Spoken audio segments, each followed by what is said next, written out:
I had to quit making beats after reading this comment. I know this isn't the way you probably expected me to start this video, but hear me out. I posted a beat yesterday and I got this comment back. Bro, give it up. You gonna, I don't know why that's capitalized. It's not even a real word. Gonna have to start working at Mickey D's, which is also capitalized. That makes sense. It's a proper noun. You ain't getting no placements, literally.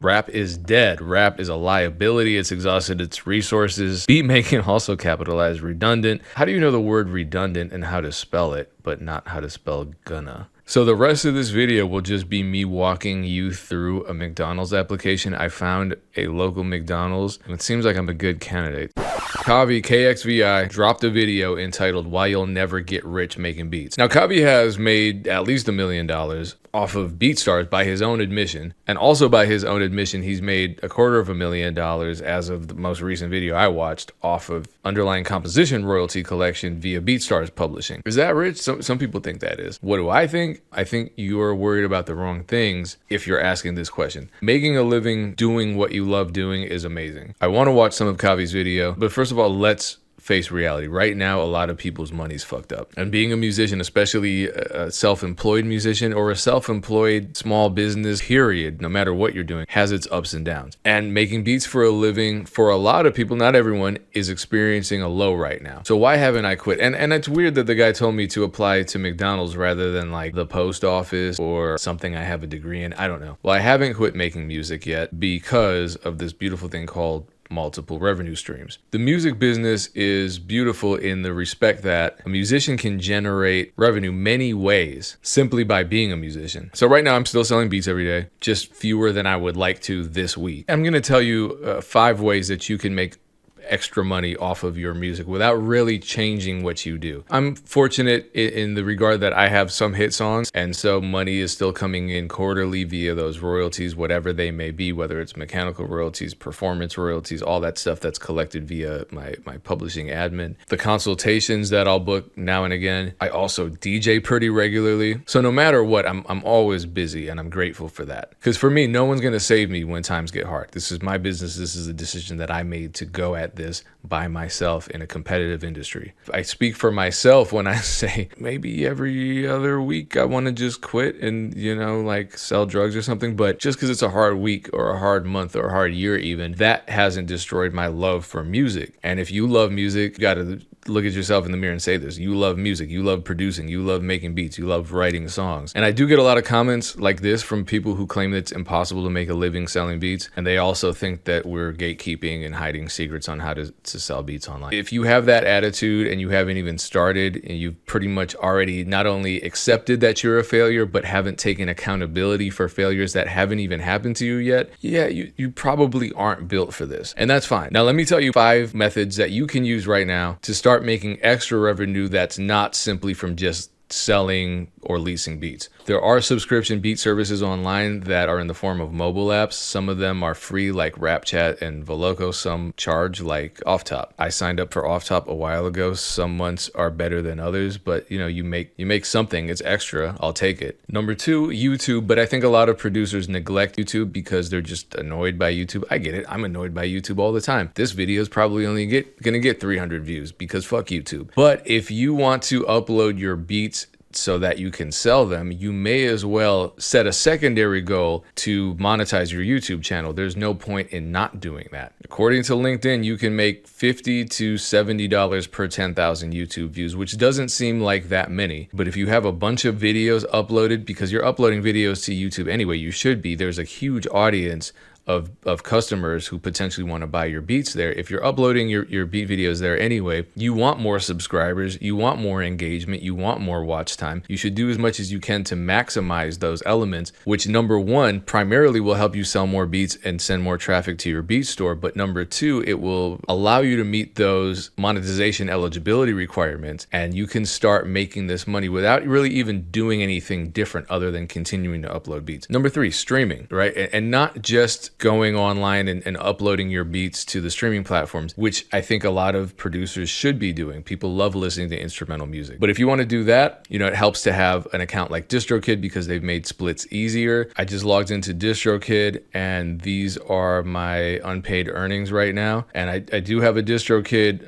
referral program link below. So if you want a discount on DistroKid, I'll leave a link there. But that's money from people splitting sound recording revenue with me via DistroKid as just one single distributor. So it helps to have that account, and you give that out to all the rappers that license your beats so that they can split that revenue with you. If you don't want to pay to distribute beats, go to tolost.com, use the code MEC. You'll get 3 free months of premium music distribution, and then just go crazy. Upload a bunch of beats. You have 3 months to do it. I know you have a bunch of beats lying around sitting there not collecting revenue off of streaming. Number 4, micro syncs. I use the service Create TV. I guess they're called Create Music Group now. There are a lot of companies that do that. Even Songtrust will do that. A lot of publishing administrators will do that as well. I have videos about micro sync collection on my site explaining what they are, how to collect them. That's an additional couple $100 to a couple $1,000 a month for you, depending on how well the videos that people have uploaded using your beats are being watched. And as a bonus, you can also post a bunch of dumb shit on Threads and Facebook as well. You can monetize that. A lot of people are doing that. Facebook.com/4media/goals/earn-money. If you qualify for their monetization program, I know some people are making thousands of dollars doing this. Hopefully you're not posting stupid shit all the time, like all those engagement posts, single women, why y'all be cheating all the time, answer below. But stuff like that works, unfortunately. So hey, if you're gonna try to make some money doing something kind of stupid, at least you're not scamming old people or selling drugs to kids. But back to beat leasing.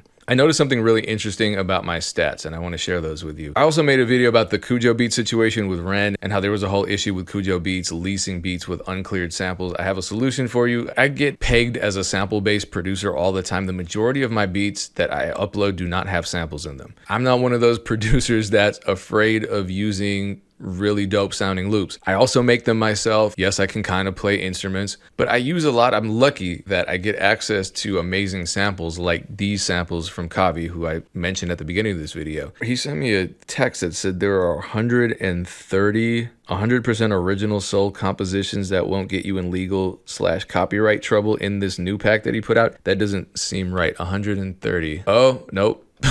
That's a lot of stuff. God damn. Okay, so it's not just samples, it's not just drum kits, drum breaks, vocal kits, one-shot kits. It's also analog lab banks, retro tones, which is an RC20 bank, MIDI. Okay, so you could actually make your own samples with all the stuff in this pack, or just use his. I'll just pick something randomly.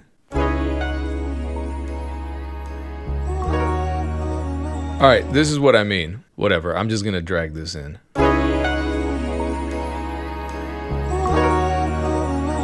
All right, that'll be the chorus section. What's this? That's the intro. There we go. I'm gonna add some guitar to that.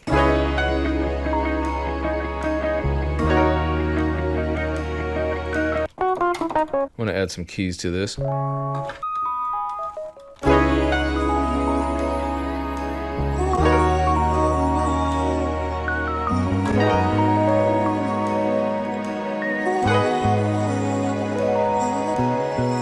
A fill at the beginning. Let's hear how it sounds with drums.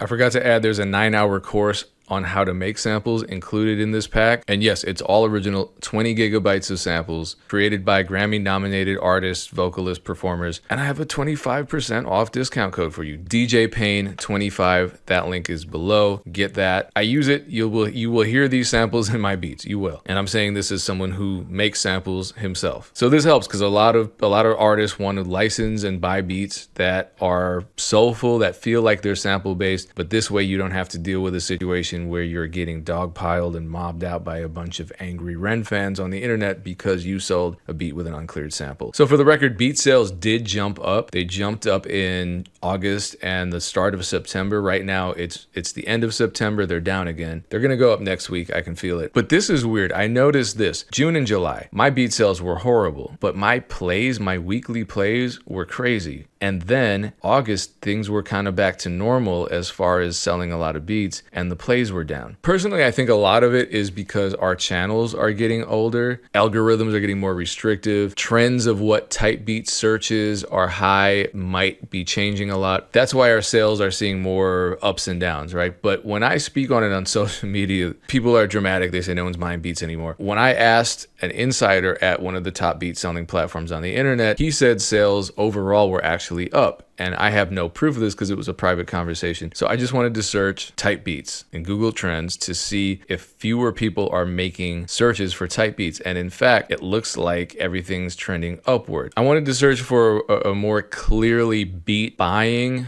motivated search term. So I searched for beats for sale in the YouTube category, because there wasn't enough data in the Google search, I don't believe. Okay, so the web search, it actually looks like things are maybe decreasing somewhat. For YouTube, things are up a little recently, at least this year. They're up from the previous couple years and kind of just at a steady flat line. So it seems to me as though this could indicate a lot of things, not necessarily that interest in buying beats is down, but that the use of Google as a search engine to find beats may have shifted. More people are going to the BeatStars marketplace, which I don't have search data for. More people are going on YouTube and maybe other websites to find their beats. But what that indicates to me is that I need to just do better on my side of things. So when my beat sales are down, I have to try other strategies to bring them back up. And I am. And I'm going to share those strategies as I get more data, as I try more things out. Let's see what Kavi has to say about this. You will never get rich making beats. This is something I hear time and time again all over the internet. Hey, that's me. Today, we're going to talk about it. And don't get me wrong, it is not easy, but it is so worth it to be able to make beats every single day if that's what you truly love to do. I said that, didn't I? Let's run through this first chapter, then